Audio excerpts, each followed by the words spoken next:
Um, I finally beat the game, um, which on its own is amazing. If you followed my streams throughout this whole playthrough, I had quite some challenges because I did not play like most people play. I didn't use all my tools, like the meat hook. I didn't really use it that much, which could have probably helped me along the way. Um, but hey, you each play. We're each to their own. So let's start with the general game itself. Um, Once again, you're playing the Doom Destroyer. You're playing the one all be all kill everything. There's a bit of a story, but again, there's a lot of lore in this particular version of the game. But if you don't care for it, who cares? It's fun. It's good to read and to understand and collect stuff along the way. But it's not really important to the game, really. If you just want to play through the levels, you just play through the levels. Um, I The graphics for this game are phenomenal. Um, the soundtrack, everything in terms of the actual lore and everything about the game is phenomenal. Now, keep in mind, I'm only going to be reviewing the campaign. I didn't play the multiplayer. I'm not a big multiplayer guy. I may try it just to try it out, but I'm not a multiplayer guy, so I don't know how it's going to work out or not. Um,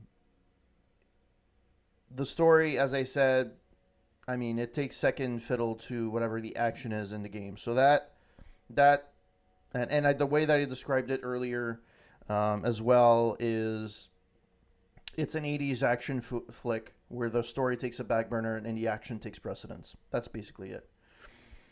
Um, it's a lot more difficult than Doom 2016. Doom 2016, it felt like you went from one room to the next to advance the storyline. I felt there was less. I haven't played it since I came out, so I don't remember. But it felt like there were less puzzles. There were puzzles, but there were less than this time. Um, a lot of I don't know how people the first time around finished it in 10 hours, 12 hours.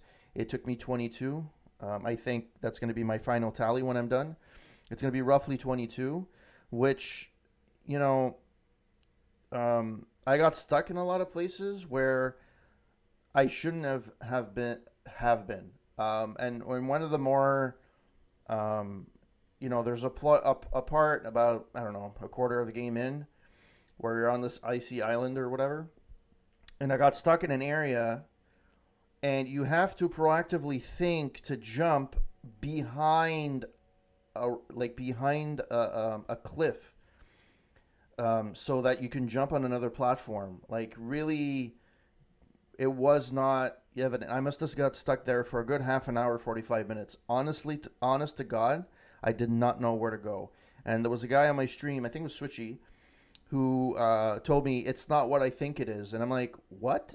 And I went around the other side. I went through, I went back in. Maybe I missed an exit or something, or I missed a switch. No, I just didn't go in the right area. And it just looks like I would have jumped in the void, but once you start jumping, you see that there's a platform, and then you can dash in the air. Stuff like that. Like there's a few places where it wasn't super clear where you had to go. Now, some people didn't have any problems with that. I had challenging parts in some of the puzzles. Sometimes the answer was right in front of me, and I made it more complicated than it had to be. That the onus is on me for that. It's not the game's fault, but still, there's areas where I had trouble. The enemy selection is really cool. Um, a lot of the enemies remind you of the original game, a lot more than Doom 2016 did, at least for me. You have the demon soldiers that look really pretty damn good.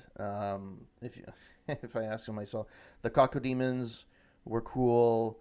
Everything about the game, the character models were cool. The only enemy that I find the difficulty was ramped up for no. Hey, real life! Thank you for the host. Woohoo! Um, and So you guys just caught me at the last part of of the game. I just finished Doom Eternal, so I'm giving my a little bit of my spiel about the review of the game without revealing too much of the game, obviously, for those who haven't played it. But thank you very much for the host, Real Life. Really appreciate it. You're awesome. Um, yeah, so the characters are really, really done well. From, the the the zombies to the zombie soldiers or demon soldiers, all the way up to the Kaku demon and the Archvile and so on. That was really freaking awesome. The one enemy that no matter where I was, um, it was a challenge even after I kind of understood how to beat him, is the Marauder. Um, for some reason, the level of difficulty for that particular, you can throw anything at me in the game. I was fine with it. Unfortunately, I did not like the Marauder, and from what I read online, I'm not the only one that didn't like him. Um, he is abnormally difficult if you have more than one enemy on the screen. So the first time you meet him alone in a room, which is actually not too bad. I thought it was difficult at the beginning. That had nothing to do with what I had at the end. He comes in ever so often. I'm happy he did not show up to the last fight. Thank the Lord. Um, but other than him, I think the difficulty of the character of the enemies are pretty well. It's what you would expect. You know, and it does punish you. This one punishes you a lot more for making the wrong decisions in a fight. Doom 2016, it felt like um, you were able to get out of situations if you kind of made the wrong choice, like you took the wrong weapon or you didn't do something properly. This time around, it really looks like they punish you for not doing the right thing, and that makes it very, very challenging. And from the beginning to as you're progressing, if you're gonna play the game for the first time, every fight that you fight is the hardest fight at that time. But if you go like later on and you look back and you're gonna be like, oh man, that was so easy. How the hell did I screw that up? It's so like really, really good in that way. It's very challenging. However, when you do finish an area, a level of some sort, uh, there's satisfaction in that. You feel like you've really succumbed like hell to get to where you are. So from that perspective, and some of them, like I played the game on easy. I have no qualms about it. Anybody can give me give me poop. Um, I because usually the way I play is the first time that I play it as um, easy, so I get the story and I get to understand how it works. And then when I go back, I play it at harder difficulty. And I got a little bit scared when I heard Lazy Game reviews where he had reached a certain area where he had to lower the difficulty because he couldn't get through an area. Because I think he didn't have it on the hardest one, but he had it right below, and he couldn't get it. So I was really scared. So I took it all the way down to, and even if you go all the way to the easiest one, don't think it's going to be a walk in the park. It's a pretty challenging game. It's built that way. Um, some people had ease, you know, on it. Were had an easier time to beat the game. Um, for me, it was challenging. I'm a first-person shooter kind of guy, but I'm not. If it was only the fight scenes, like only the scenes where I was able to beat everyone, I'd be fine. Some of the platforming got to me because sometimes you didn't know where the hell you were going, so that's fine. The one thing I find also makes the game a little bit more difficult.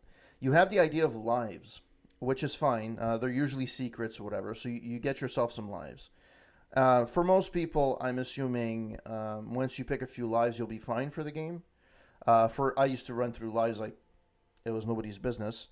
Um, but if you don't have a life, let's say to so basically what a life does is if you die in a certain battle, you don't have to restart from a pre-saved load checkpoint. You can just continue the game. You have like a few seconds where everything is gray, and then you just continue playing.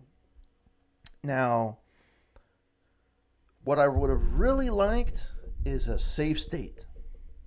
The original game had that, and I don't know why they have a knack for wanting to go back to times where we had checkpoints.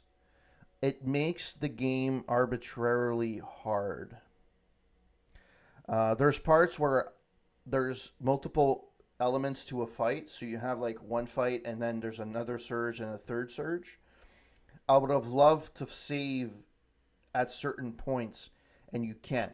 Now, I will say that the checkpoints are pretty often. Like, there's no point where you're gonna go back to like a full level or anything, which is great. But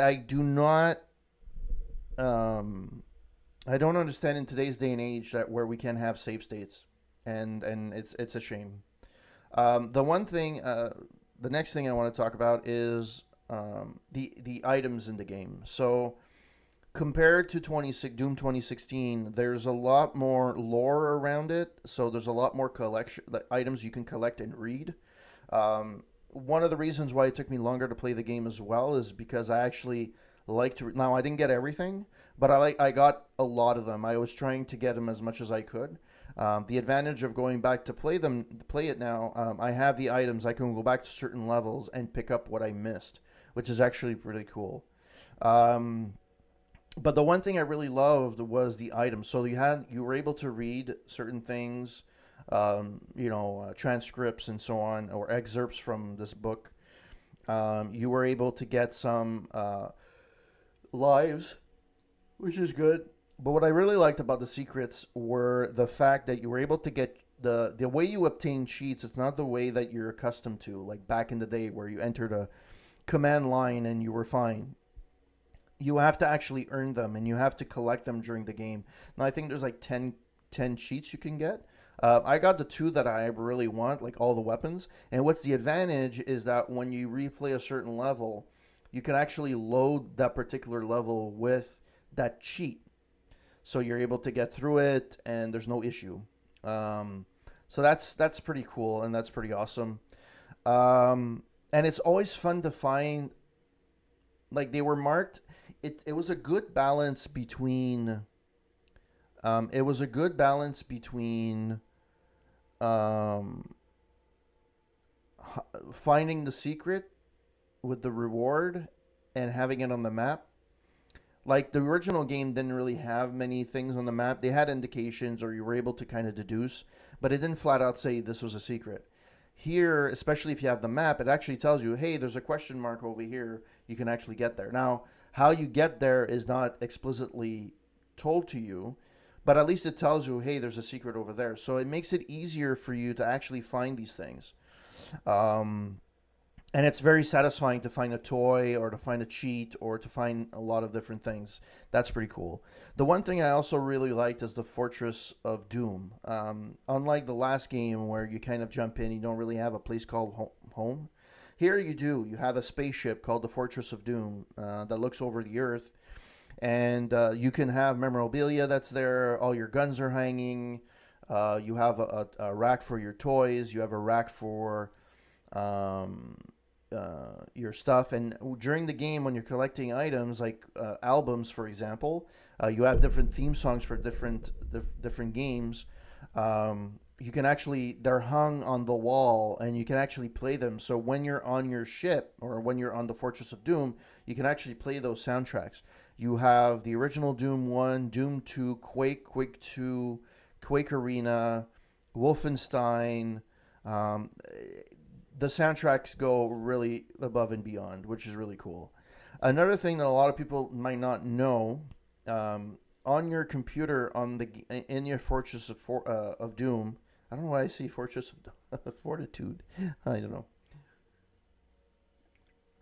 You have your PC in there, and on your PC there's two programs that are there. One is downloading completely, and one is password protected. The one that's downloading, I'm pretty sure if I go and see my computer now, I can play Doom 1. Uh, and if I go to the second one, you have to find a password for it, the password is in the bookcase. Actually,